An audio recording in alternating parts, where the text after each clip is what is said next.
In today's video, I'm going to teach you how to reorganize profit and loss report sections in Xero.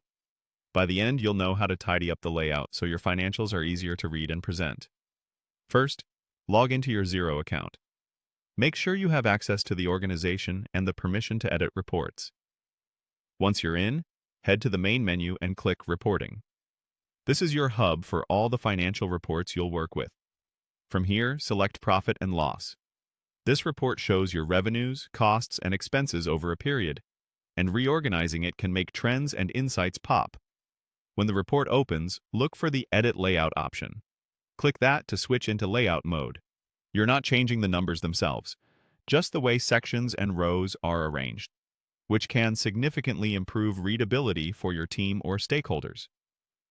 Now, click to select a report row or section you want to move. This could be something like a specific expense group or a revenue line. With that row or section selected, use the Move Up or Move Down icons in the top toolbar. These controls shift the item one position at a time, which helps you place things exactly where they make the most sense. For example, you might want to group similar expenses together, or bring key revenue lines closer to the top for quick visibility.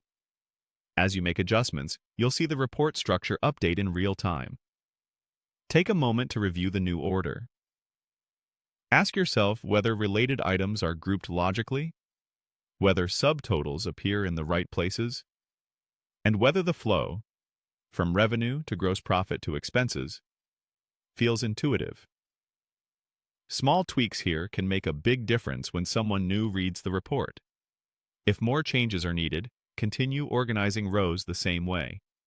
It's often helpful to make a few moves, pause, and scan the layout again. Keep going until the structure reflects how you and your audience think about the business. When you're satisfied, click Update Layout to save your changes. This step is essential. If you navigate away without updating, your adjustments won't be kept. After saving, consider exporting or previewing the report to confirm everything looks clean and consistent. That's it. By following these steps, you can reorganize profit and loss report sections in Xero for cleaner and easier to read financial reports, making your monthly reviews and presentations smoother and more effective.